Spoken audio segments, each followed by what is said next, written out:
Hello and welcome, y'all. It is Global Ghost Hunt Live. We are on air here with Abyss Paranormal, and we've got Vicky, Ruben, and Liz with us. Hello, y'all. Well, thank you for joining us.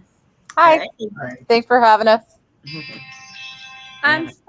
Oh, you're all good. So I'm excited to talk to y'all and get to know you a little bit more, because I want to know, to start off with, and we'll start with whomever wants to jump in first. How did you all meet and get together? How did your paranormal investigation team form? I founded the group, my oldest son and myself, in February of 2006.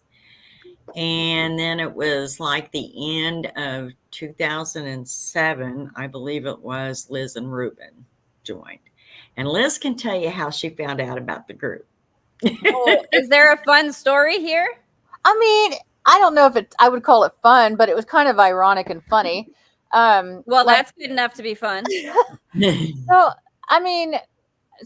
I was a manager at Wendy's, and I worked with her oldest son, Jesse. And at the time, I didn't know that paranormal investigating was a thing, really, until I started watching Ghost Hunters. I found it on TV, and I was just like, wow, this is amazing, you know? But I didn't talk to anybody about it or anything like that. It was just something I had an interest in and fascinates me. And Jesse was leaving work one night, and he was like saying bye to me and said something about how he had to get ready for a paranormal investigation of some sort or something to that effect. And I was like, wait. Before you leave, you have to come back and tell me more about this, you know? You need to tell me where you're going, what you're doing. I gotta join. Basically, yep. And that's how we got linked up with them. So I love it. That's so much fun. And Liz and Ruben, you are a couple, a paranormal investigating dream team along with Vicky. Is this correct? Well, I don't know about dream team, but she wrote me into it. She wrote, well, you know what? That's good enough. I love to see couples having adventures together. I think that's a lot of fun. So whoever roped who into it, good for you. Liz, good for you with your lasso. Just bringing him into the fun. I love it. So I want to ask you guys too, each of you, and we can, again, start whoever wants to jump in first, but what is it about the paranormal investigation or these sort of subjects that fascinates you? So, you know, Liz, you were saying how like you were just interested, you found the show. Was there anything maybe in life before that kind of made you curious about these things? Did you have any experiences? Anybody else have a grandma with a haunted farmhouse? Like, where'd it come from? So with me, I mean, and I've said this in a lot of interviews, and I'm sure a lot of people probably are tired of hearing this, but like Ruben and I, we are atheists. We don't believe in the spiritual realm. We don't believe in heaven and hell, God, and all that. You know, we just don't believe it exists. And so I'm a person that needs to be shown to believe it. You know what I mean? Like I have to see the proof of it. And so I'm not so closed-minded though that I don't think that there's something else out there, you know, and I would like to know that there is something else beyond this. You know, I want to know what comes after this, and I personally hope it's reincarnation, but you know, who knows. And so prove it to yourself. Hey Raymond, good to see you. Hi, Betty, Raymond. thanks for joining us. Well, I get that. I think a lot of people probably resonate with that. The idea that, you know, I want to see something that shows me some kind of validation that these ideas, these concepts, you know, spirits, life after death, you know, I'm in the sci-fi world over here, y'all. So I go for the parallel realities. Everything is here and now, but you know, we can get into that later. But I understand Ruben's that idea. That's how Ruben. Well, Yes, let's hear a little bit from you then, Ruben. Like, tell us a little bit more about your perspective and what gets you jazzed about paranormal investigating. Mainly, I don't want to be a nihilist, so I want to think there's something else. Undoubtedly, I've seen some things that have definitely made me go, "What?" You know, but you know, I also I understand quantum physics, so I understand that there are parallel universes and every decision makes another universe and all that stuff. So, I mean, ultimately, I know that we basically go on in an infinite loop anyway, but still, I would like to see something else cooler than that. Right. I'm with you on that 100%. Okay, we've lost your audio. You know what happened?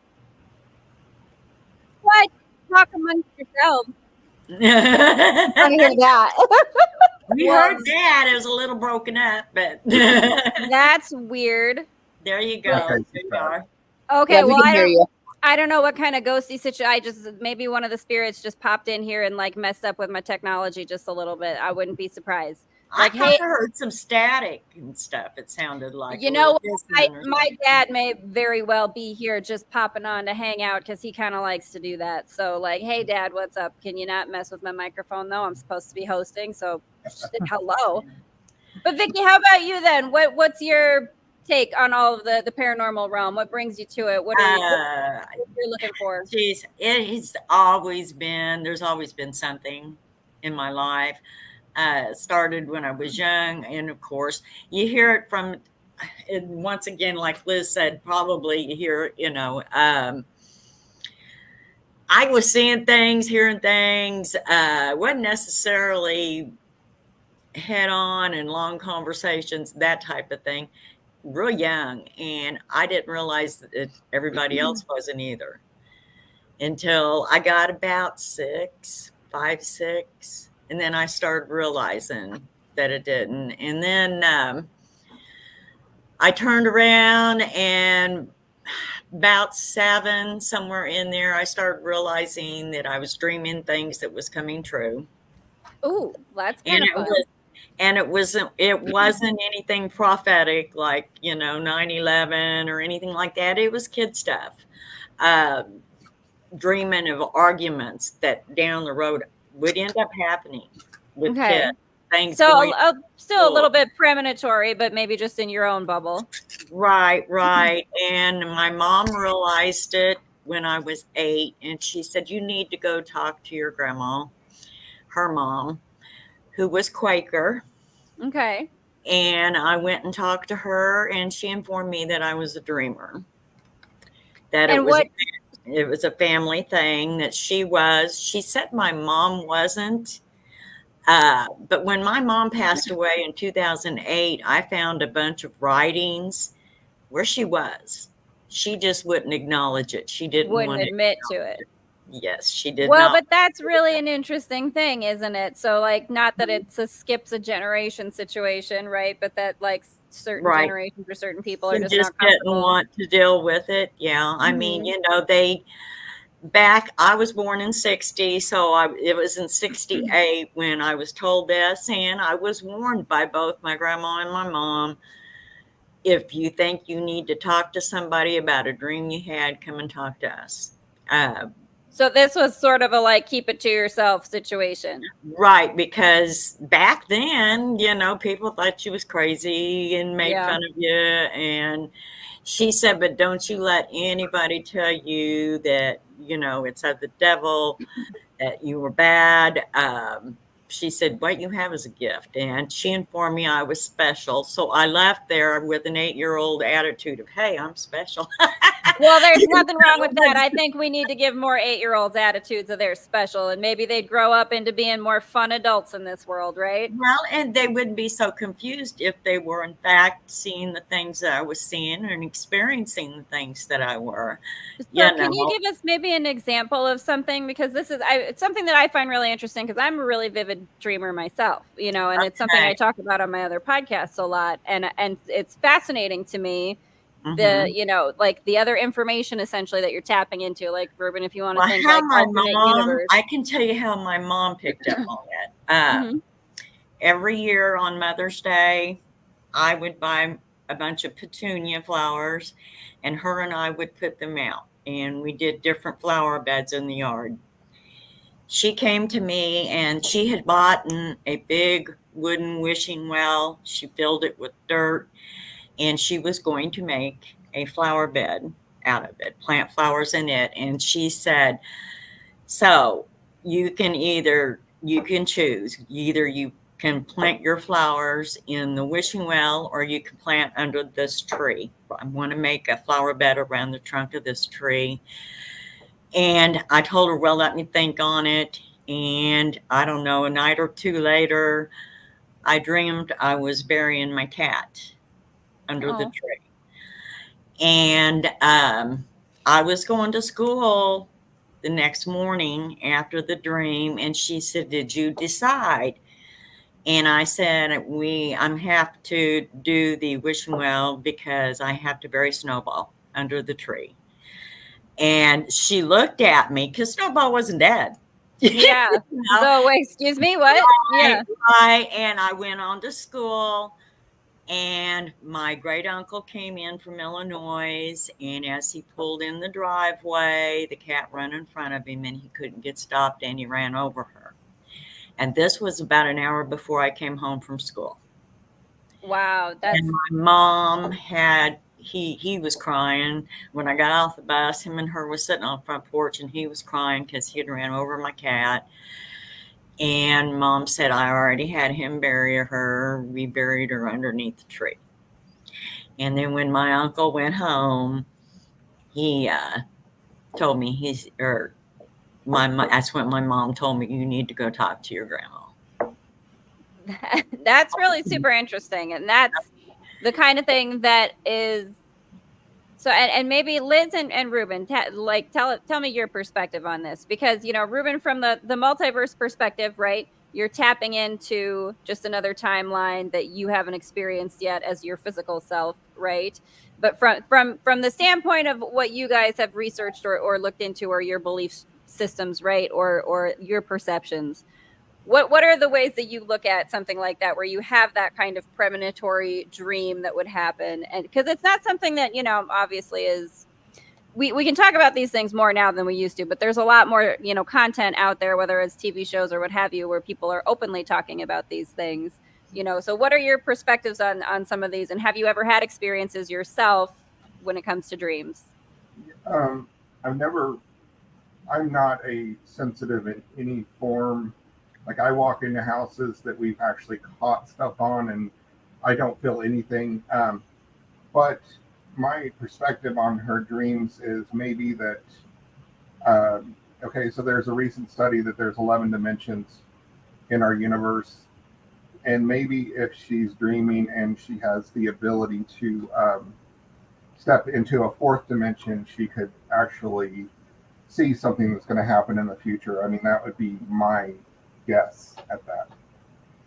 I just want to make sure you guys can hear him okay. I'm over here trying to tell him to go louder because he's across the room, so we don't get feedback, but his phone's muted, so I'm using my mic, so I just want to make sure you guys can hear him. Oh yeah, I'm hearing him. And I mean, so what's your take then, Liz? Like, I do think that's interesting, right? And the idea that there's just other, again, timelines that you're sort of, when you're asleep and your consciousness is relaxed, you slide into that timeline and you're able to get information, and kind of like, if you remember it, you can see it happen in the real world and be like, oh yeah, I dreamed that. How about you, Liz? Where are you at on this dream premonitions scenario? I mean, I believe it's possible. I have never dreamed anything of a prediction, but I have, in my own, like myself, I have in the past, not so much now, but when I was younger, was able to like predict. I would know when my father would come to visit. Like, I know that's an odd thing to do or whatever, but like I would start noticing things that were like of him. You know what I mean? Like a very specific car would drive by and I'd be like, oh, that's really weird. Or, something would smell or something and like that. And I'd be like, oh my gosh, okay, so my father must be coming. And like a week later he'd be there, And that's interesting though. So more like sort of just signs in your everyday life kind of pointing you towards this thing that's going to happen. So an intuitive sort of. I was getting ready to say intuition. Working on and that's what I was telling Vicky the other day. I feel like a lot of us have a natural or an innate intuition about us, but I don't think a lot of us recognize that sort of thing. But I also think that, Vicky and I were discussing it, so I don't know. I mean, I don't know if I think that I am an empath or not necessarily, but I can feel other people's like emotions too. Like, like she was describing how she recognized it. And I'm like, okay, I can do that same thing. Again, I also had questioned myself because I'm also a mother. I'm also a woman. And I feel like, women, mothers in general, have this crazy thing about us that it's built into us to recognize certain situations for safety reasons, to protect our children or whatever. So I don't know that if I consider that something special to me, or if it's something I need to look more into about myself, because I do have those things like Vicky talks about. And like I said, back when I was younger, I would be able to predict certain things happening very specifically with my dad, but there was other things too.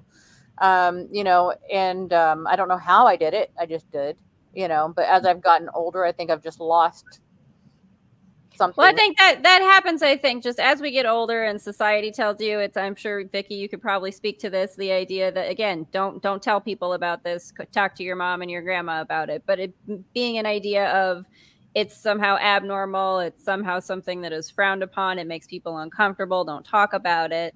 So it's especially if you have a strong religious upbringing. Right. And certainly I grew up in a very conservative area, so I totally understand that. But I think that everybody is born, with these abilities, this sort of connectivity, this, closer to nature, to source, call it whatever you want it. Right. So as you get older and you have, society put its expectations on you, you start to stop trusting that thing you were experiencing was genuine. Right. So Liz, you kind of start to question, is that really intuition? Is that, ooh, look at this. We've got some video popping up. I'm excited about that. Nothing like seeing a kitchen. I don't have a problem with seeing the kitchen. I love snacks. Show me the kitchen all day, every day. The ghost can hang out in there with me and we will pick I'm thrilled about it. Brian John's going to show us a couple videos of your guys' stuff we can go ahead and jump into that. But go ahead, Liz, if you had a thought on the intuition. I was going to say, if that's the first video that's going to play, you should know that this is the video that actually made me question everything I've ever believed. Oh, well, that's how very perfect Brian John is. Just so that's psychic. Not it. Brian John, you're psychical. That is the same kitchen, though. It's the same kitchen. Same camera. Here we go. All right. Let's check this out. Now, this is prior to the investigation. Yeah, we weren't even investigating. We just set the cameras up. Okay, so this was just a static cam you had set up.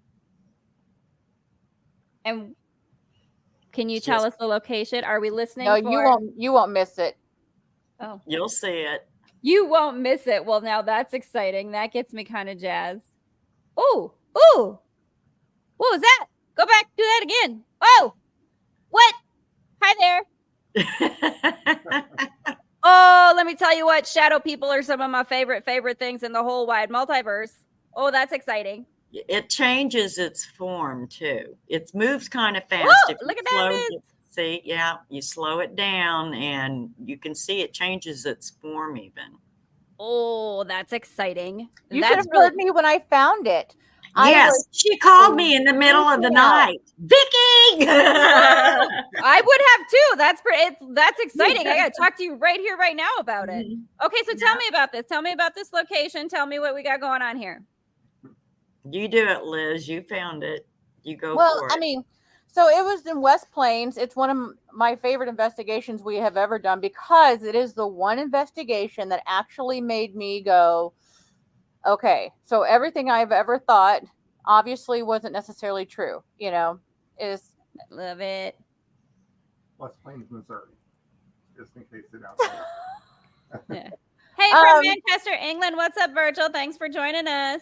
So we were called to West Plains, and we had started the investigation, and well, we didn't really start the, but like I said, we were setting up still, and Vicky started having some feelings already that something might be going on there, but there were so many different like stories that were told to us about what was going on in that home that there was no way we could really pin down exactly what we're going to be looking for. And so in this particular, this was not necessarily something that was, I guess, reported to you prior, like you weren't told prior that there were these sort of things that you might capture. So this was not something we anticipated at all. Right. There was something in the kitchen. That was the only thing. It was that she thought there was something in the kitchen and something that was getting into the shower with her. Yes. And she would tell it to get out and it would do it. Well, I mean, at least it's respectful enough to bugger off when it's told to. Like, thank you. Like, hey, now, excuse me, privacy, please. Yeah. Like, kitchen, fine. Bathroom, get out of here. Right. But yeah, so I mean, there was a lot of things, and another piece of footage. If they decide to show, sorry about our dog. Oh, you're good. But anyways, if they showed this other footage too, there was another thing that we captured in this house, and what's funny about it? About the front bedroom or the other kitchen one? Okay. No, I'm talking about the front bedroom. What are you laughing about, though? I don't understand. Tell us the funny bit. Let us in on the joke. There was so much different stuff that went on. I mean, I can remember listening to Liz because we have someone watching the cameras when we go into it at a time and investigate. And she was in Manning, and every little bit it was cat ball in the bathroom's coming on, cat ball in the kitchen's coming on, the cat ball in the kitchen, or it just went off. The cat ball in the bathroom is on, the cat ball in the kitchen is literally going from one room to the next, and nobody was moving. That is interesting. The first time. Was that an EVP kind of thing? No, it was on the spirit box. Oh, you got told to get. So let me ask you guys about a little bit of that for what it is that you like to use, because I know there's a lot of different, paranormal investigation toys and equipment and different techniques that people use. So when you're going into a location like this, like you do the static cam thing set up in, the rooms where there might be activity. What other things are you doing then that are sort of your favorite go-to things or toys or tools to use? What's your favorite gear? A lot of it has to do with the location and the things that most of what we do are residential. And that's why we don't have a lot of videos, is because we can't put it out there. This one in West Plains, though, actually is a video on our YouTube channel. And it has a bunch of different stuff on it. But as far as equipment, it kind of varies. Now, Global Ghost Hunt, we kind of sit down and say, okay, this is what we'd like to do. We usually put, just as an example, like the rods along with the spirit box or the rods. And this last global ghost hunt, Ruben and Jesse, they did a candle and a K2 and a coin, I guess, and no coin. Okay. And to see if the answers coincide. We do different experiments with different pieces of equipment and just see what we get. So we did. Go ahead. With the spirit box, have you ever tried like that Estes method where one person has, you know, like one person's listening and then you ask questions and they just respond of whatever they hear? I'm the Estes person. So like everybody asks the questions for me and I do the responding. So you sit with the headphones on and just say, well, and maybe if you're, you know, if you tend to be more on the skeptical side, that might be better, right? Because you're just spitting out what you hear. I think it works because, you know, with the spirit box, you do get a lot of interference with the regular radio stations that come through. So you have to be able to decipher, you know, is this a prolonged word of the same tone over several frequencies, you know? And so, I definitely, you know, wait for that because, you know, a lot of times you'll hear words come through and it's like, no, that was radio, you know? But it's like an announcer's voice and what have you. Yeah. But we did, and if they play this one too, we did actually catch one on the spirit box that was really quite fascinating. And it was from one of our global ghost hunts. It's the MP3 that we sent. It's an MP3. Brian. Well, Brian John, I'll look for that and see if he's got the MVP. It's just audio. It's just an audio. It's not a video. It's audio. We'll see if he's got that. But so, and sorry, what I don't think Ruben was jumping in on there. Like, what other techniques do you? Because I love the Estes method. I do think is really interesting because it does have that sort of interactive, and you can kind of confirm based on the conversation being had whether there's like a lining up of what you're saying, even though you can't hear the questions, you know? So I do think that's an interesting sort of like corroborative evidence, if I can say that properly. But like Ruben, what other sort of techniques would you use, or what are some of your favorite investigation methods? Well, I've almost got version 2 of Al Investigator done. But Al Investigator 1 was pretty interesting. We didn't get any results, but at least it was pretty solid. And then we also have a REM pod. We've never gotten any kind of response on it except for when we were in the command center with the spirit that followed us back to the command center. Well, tell me this story. What is this about? You had because that's something that I know is a okay, you have to repeat it because I was getting something here on my He was talking about how when we were back at command center and we had visitors. Oh, you're talking about when we was packing up to leave? Oh, okay. Not during Global Ghost Hunt though. Oh, he's got the audio too, so he can play the audio for us and check it out from the military truck investigation. Okay, let's give it a listen. Just jump in there. Go ahead, Brian John.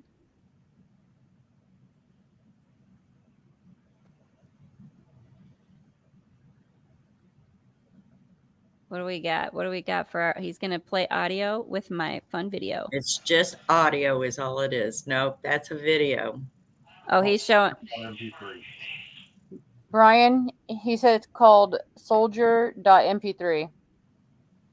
What you're looking for is an audio. I was going to say, is there something that I want to see though in that nighttime video? Is there something exciting in there that you have to watch that doorway going into the living room? This is also, you can hear Liz saying the cat ball in the bathroom's going on. The cat ball in the bathroom. The kitchen's going on. You gotta love those things. Listen, the spirits are playful too, right? Like they like toys. Bring them the things that they can play with. We had said, okay, we've got either 2 spirits. One is messing with the one in the bathroom, and then the one in the kitchen. We got one running back and forth. And I like the idea of a tag team that's just playing with you. That's kind of fun. Right, but we caught it going back and forth. Oh, you caught it going back and forth. That's what that footage is. It's real quick, and you have to really pay attention. But yes, but what we was talking about with the audio, we got at the Kendrick's house, And that's the global ghost hunt we did last fall. And it's just audio, and it says soldier on it. So, and sorry, while he's looking at for that though, he's working on it. But go backwards then to your other story that you were telling before there, Liz, and have Vicky jump in there. Okay, we did a residential investigation at a place. We did send some video. It shows an army truck in the video of it. Mm-hmm. He sent that video to me, and this person is very skeptical. I've known him for years. Mm-hmm. Literally is my ex-husband. Okay. Well, so you know that he used to be a tech man when we started the group. Okay. In 2006.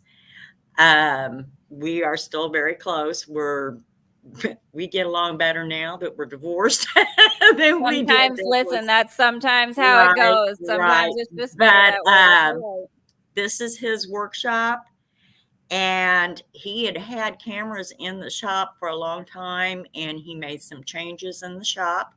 One of them was bringing in this antique army truck, and his camera started going off all the time, and he caught a figure in the door and said, "Vicky, I want you to come investigate."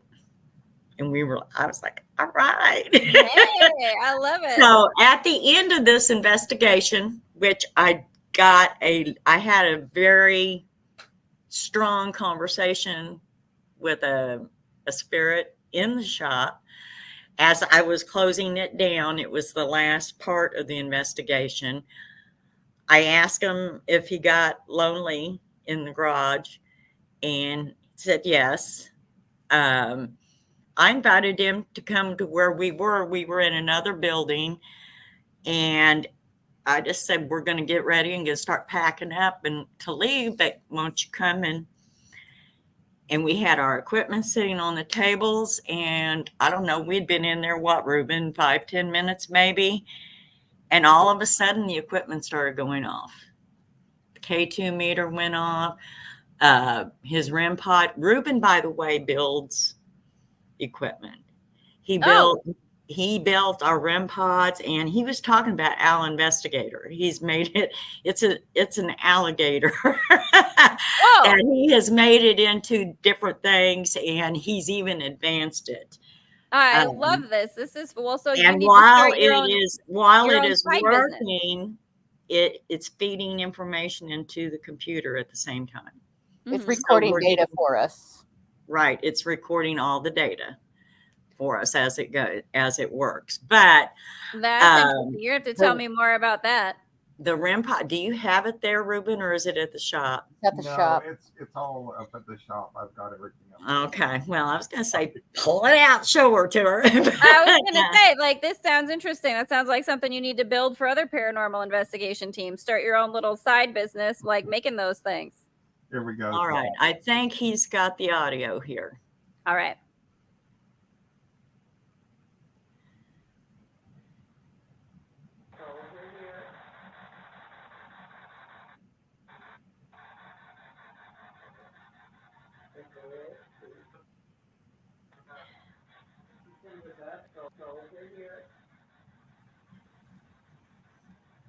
Can you hear it? Because it's. I was gonna say, I'm not sure if I caught it. I can hear it. But we know what it's saying. Yeah, we know what it's saying, but I don't know if she can.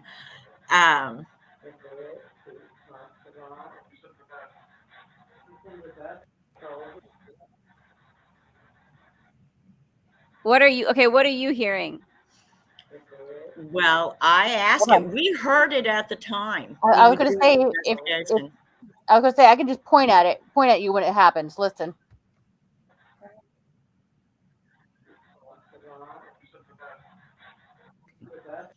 It just like I hear it, but it's what a is male voice, and it's saying he's in the bed. He's in the bed. He's in the bed. Yeah, we are sitting in the parents' room of a Civil War house that used to be also had at one time was a Union hospital and a Confederate hospital. And the mother of the family and the people that built the house passed away in this bed that we're sitting at the foot of. I thought it was her. I knew something was there. That we had a cat ball on the bed and it had went off a couple of times. Mm-hmm. I knew there was something there. I thought it was more on the lines of the mom. And then when I wasn't getting a response, when I was asking, because her name was Elizabeth, I asked if it was her. Then I said, are you a soldier? And a little bit later, you hear this male voice come in and said, he's in the bed. And both Liz and I heard it. And we was like, he's in the bed. You know? Maybe now, it's like, you know, they were video. We have that on video, but that is just the audio off of the voice recorder at the time. But I've got it on video to show that there's no male there other than Ruben behind the camera, and you would know if it was Ruben because the voice is totally different and everything. No, that's really interesting, and so it kind of makes you wonder then, well, what does that mean, or what's the story? Is there a, you know, well, because it was a Union hospital and it was a Confederate hospital at one time, and I asked if it was a soldier, and he was in the bed is what he was telling me. Well, right. That's what, like, somebody is just being taken care of maybe. So it's maybe not even more the than couple in the likely. house. Yeah. And then after the Civil War, that house became a sick house and a birth house where women would come and have their babies. And so a lot of energy going in and out of just that space in general. Yes. Very interesting. Yes. Yeah. So let me ask you, like, oh, sorry, go ahead, Ruben. I'm sorry. It's worth noting that house, we had so many technical difficulties. We ended up losing our static cams. We lost almost all of our audio. Oh, no. Do you ever attribute that in itself, though, right? Like malfunction sometimes of equipment is something that people, so Liz is kind of making a face. Tell me your thoughts. Because I know sometimes people think that those sort of technical issues are like, that's the, you know, spirits or energy interfering with them. What's your take on that? So, okay. So I do believe in transference of energy and all that. I do believe that energy can draw energy and that sort of thing, whatever. But this particular night, no. No, it was just, we had a tornado 10 miles north of where we were at, went on. Oh, so you were everything went nuts. Yes. Everything went wrong. And I unplugged our DVR and it was in the middle of an update. I didn't know about it. So it just crashed. And it took all the audio. We lost 30 minutes of video. Luckily, if we wouldn't have had voice recorders going, we would have had no sound. We would have had no, what we did was, and we try not, there's no editing when it comes to Global Ghost Hunt, but the only way we could turn in anything was if we took our voice recorders and laid the audio over the video that we had. So there was parts of it that I thought I was watching an old Japanese movie, you know, kung fu movie, because our mouths would move and then you would hear us. Well, listen, but that's kind of vice fun. Versa. That like non-sync, that's a little just bit of fun. I like that. Like you got to have make the best you can with what you have, right? And sometimes you just have to do that. Thank God for our voice recorders and the fact that we do run voice recorders in every room. If we hadn't had the voice recorders going, we wouldn't have had the audio. I dig it. I love it. So tell me though, like, so for Global Ghost Hunt in general, you know, I love just the idea of everyone getting together and I love the idea of it. I love the location sort of preservation idea. What was it that brought your team to Global Ghost Hunt? Like, what was it that made you say, I want to join? This is a cool thing. Like, what is it that made you want to jump in and be part of the community? Well, I had come to the group with it and told them about it. I think they may have even heard a little bit, but just wasn't aware of the whole thing. Mainly for us as a group, like I have stated before, we mainly do residential. And we don't have a lot of, we don't do a lot of excess by ourselves, going out and do something for fun, that type of thing. Our main goal is to help people. So we could still go out and have fun and do this Global Ghost Hunt because it's not residential, so to speak. But we can also help people with these locations, bring them to people's attention so it can help them The Kendricks house is a very good example of it. At one time, the Kendricks house, it was built in the mid 1800s, 1850, as a matter of fact, is when it was built. Great stories, great history, a lot of traumatic things happened there in the house. But at one time it was a museum, and then it got dropped, and the house started having issues. And so right now they've got a group of different people, part of which one of them is, some of them are another paranormal group, but not all of them are paranormal, that are trying to preserve the house. And everything's volunteer. Labor is all volunteer, and financial is just donations. And so when we did this, that's what we promoted with this house. And we did pay to investigate there, and the money went towards the preservation of this house. And Same thing with Windyville. And the same thing with Windyville. Right. Well, that's something, again, that I do really like about Global Ghost Hunt, right? Preserving these locations, because like you say, it is a lot of fun. It's fun to go check out these locations. It's fun to go, even if you don't necessarily catch a lot of evidence. Maybe you do have a tornado and things just go a bit wrong, and sometimes that happens, right? But that's nothing paranormal with a tornado, let me tell you. I mean, it feels that way a little bit, the way the sky goes a weird kind of green when that stuff starts coming. Yeah, but she's actually she was up in the bedroom dressed in her costume for GGH, and she felt somebody walk up behind her, and it kind of freaked her out. And she does not get freaked out. I don't scare easy. Yeah, and the same thing in a sense happened, if you guys remember, when I was picking the planks up out of the floor downstairs. And I heard someone walk in behind me, and I thought it was Jesse, and I said, Jesse, would you help me? And I turned around, and there was absolutely no one there. Absolutely no one. And I'm like, well, crap. And then I thought about saying, well, come on and help me. I don't care who you are. Yeah, whatever. Listen, lift this thing. Go ahead. I don't care. I don't have to see you do it. I just need a boost. Like, I get you. Great investigation. Like, I really enjoyed it. Yeah. So there's a question that we can jump into just for a hot second before we would want to maybe just end on that, nighttime video. But what are some of your favorite locations then, or maybe locations even that you haven't investigated yet, maybe that you're interested in, that you would like to check out, or that you've seen on Global Ghost Hunt you'd like to visit yourself? Like, what are some dream locations for you guys? Ireland. Ooh, good one. Good pick. I would live in Ireland, though. I wouldn't come back. Listen, the UK, with Brian, John, and I have had this conversation. The UK has got all kind of spookily stuff, and they're a little bit more chill and open and vibing with it. So, like, I dig it. I'm with you on that. Like, get over there where they're with it. Yep. There's a house that I lived in Colorado, which scared the living crud out of me daily.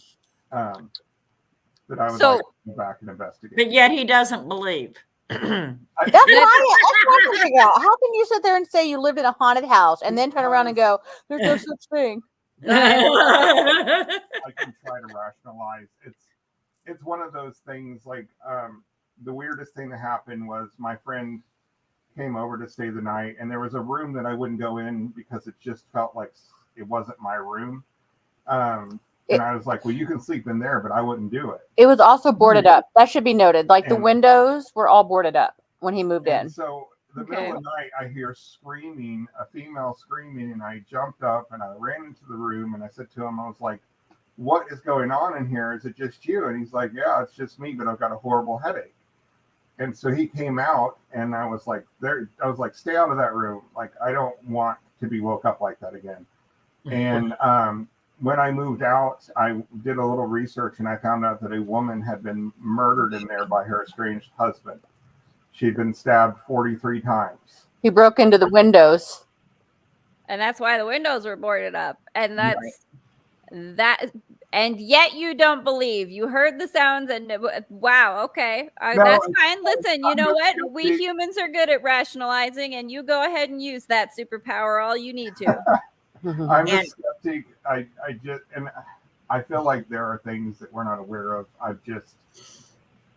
I would just say, and without being offensive, I don't subscribe to organized religions. Oh, no, I understand that. Like, listen, Mm-hmm. I get the idea that, trying to say that exactly what all the answers are or what everything is just, beyond, right? Right. I'm with you on that. Like the organized religions thing, it's like it's too boxed up, it's too rigid, there's more possibilities than that available, and it's just too limited. Like, I get that. I'm with you on that. But so Brian, John, can we cue up that nighttime video? I know I'm trying to watch the time here, make sure that we're keeping us to an hour, but I do need to see this nighttime video. You need to focus on, you look through the doorway and you can see another door with the door shut. Watch that door frame. You will see something step up in front of it. So that door in the back past the window. Mm-hmm.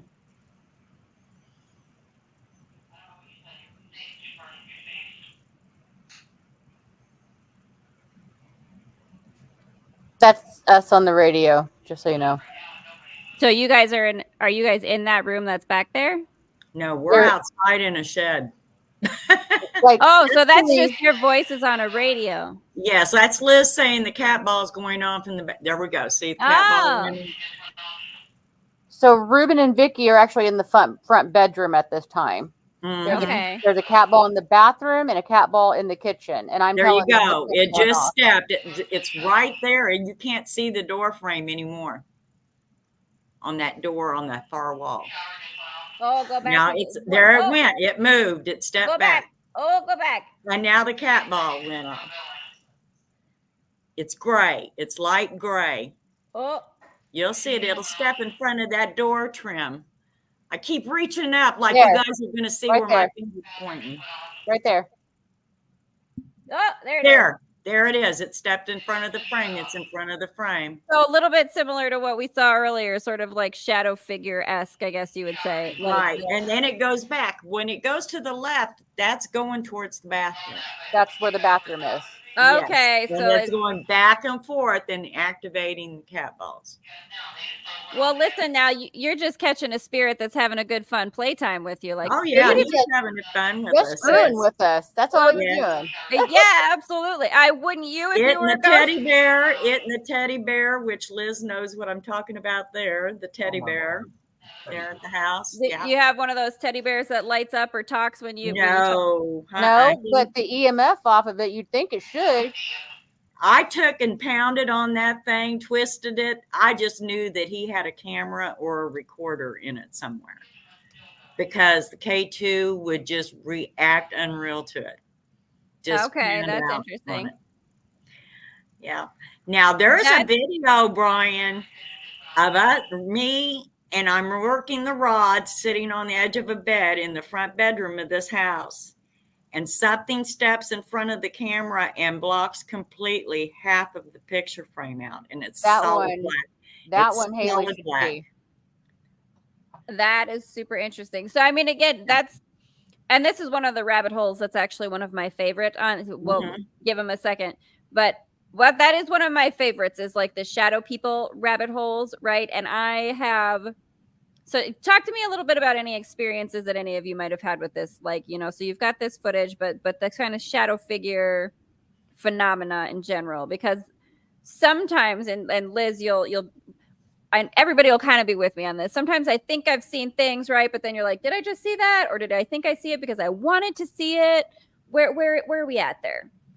I live a block away from a very large funeral home. My house was built. Of course you do, naturally. Right. And my house was built in 1900. I have visitors. I have 2 residual spirits here in the house. And Ruben has seen it. Am I right, Ruben? But yet Ruben doesn't believe. I was going to say, tell me this story now. What are the things that we're seeing that we don't believe? I was sitting at her table where actually almost exactly where she Yes, almost in the same chair. Actually. Oh, here it is. Okay, here's the video. Here's the video. This is at the same house as the others. You'll see it come in from right to left, and it will completely block. Oh, there it is. There he is. and it walks up to the camera and it blackens the whole left side of the camera. You can't even see me. You can't see nothing. And then it just leaves. There you go. Oh, that's fun. Okay, who was holding the camera? Ruben, you had the camera at the time? I was holding the camera, and I actually had a flashlight on at that point, adding extra light to the room, and that happened. Right. Did you notice anything? Did you notice anything when that happened? Like you didn't get any kind of sensation? Either one of them. When we watched it back, Vicky was like, "Look at that!" And I'm like, "Oh my gosh!" Yes, yeah. If you slow it down, you can see a form. You can see like a profile of a face, a silhouette. Yeah, and it'll come over and it stops and it's like it turns and walks towards the camera. Well, yeah, it's almost like it's sort of curious, right? Like it's kind of checking out what you're doing and then like, hey, what's this thing that you have? Right. Again, kind of that sort of playful. Yep. Yes. Ruben said that's the room that he was told to get out of. Yes, he walks in that room and I got to laughing when I heard it because I've raised 4 kids and I heard my oldest child, every time the youngest one would walk in the bedroom, immediately it would be, get out. Get out of my room. That's exactly how. This is kind of funny because this thing that came over, like as I'm watching this, I'm like, there's a little bit of a childlike energy to me that I was kind of like that's kind of what I was getting. The like, hey, what's this thing that you have? I want to get and see that. Like, so that is an interesting thing that you had that take too of like the child element that get out of my room. This is my space. That was the attitude, was just get out. I mean, he steps in the room and he's looking at the spirit box and immediately you hear this voice yell, get out. You must have big brother energy, Ruben. Yeah, I was oblivious to it, but the most realistic thing I've ever seen, other than the thing that Liz found, which was kind of creepy. I was sitting at Vicky's table there, and she's got like this landing, like she'd come down the stairs, there's a landing, and then there's like 2 or 3 more. I seen a woman walk down the stairs, turn on the landing, take a few more steps to the door, and then just disappear. There's that other room where the French doors are. Yeah. And I was like, Vicky is right through the French doors. And she's like, no. She's like, did you just see my friend? And I'm like, I think I did. And okay, question though, how much detail did you see, or do you remember? It was like if you halfway stepped in, if you were like walking around in a shadow, and I could see a form, I could see her dress moving, I could see her limbs and everything, but I couldn't make out colors. It was more like gray, and then she just gone. Kind of like you're seeing it in night vision. Yeah. Okay. Yeah. Like I just was like, and I was. And is that? Well, go ahead. Listen, again, rationalize all you want. If it makes you feel better, that's perfectly fine. I just love that you're sharing that you saw it, and let the audience decide for themselves. I'm perfectly fine with that. But that's interesting. So, and here's a question then for you, Vicky, with these visitors that you have, do they, appearing in a sort of gray color, do you experience that with a lot of them, or do you think that it has to do with the energy of that spirit, that entity, whatever it is, whether or not they show up in color? The ones here, as far as in the house here, it's the residual stuff that I see that's mainly gray. I can see detail, like her hairstyle. Okay. She comes down my stairs, she comes through the French doors, she walks right through this room, goes into my kitchen, and stands where there used to be a wood burning cook stove. Oh, okay. And like she's getting up and she's starting the wood stove to cook breakfast. And then there's a man that comes through the back door, an elderly man, and he stops, he takes his hat off, and he dissipates. Quick question, Vicky. What time of the day does the woman go through? I'm kind of curious. It's always between 4:30 and 6 o'clock in the morning. Now, I have seen him anywhere from like 7 to 10 o'clock in the morning. Her, though, I have heard footsteps. I'm thinking it's her. I have seen her in the landing, and it's like she's maybe she's possibly cleaning. Well, that's interesting a little bit to me, though, the Mhm. idea of like a residual spirit having that grayscale effect, right? That it's not dynamic, it's just a repetitive motion. It's like a painting that's faded over time, right? Like that Right. film strip Well, that keeps playing in that quantum multidimensional space right there is just faded a bit. It's old, right? Right. Well, the story of this house is it was built way out in the country in the middle of like 700 acres. The man built it for his wife. Her health became ill, very ill. They needed to move to town. She didn't want to, she cried and cried, didn't want to leave her house. So he bought a bunch of property here in town and moved this house about 45 minutes back into town so she could have her house. Well, that's a kind of interesting thing too, though. I mean, we could have a whole conversation on liminal spaces and renovations and how changing up the energy can like kick off paranormal activity, right? Like, but I do see we're coming up on an hour, and I want to be respectful of everybody's time and watching that for Brian John too.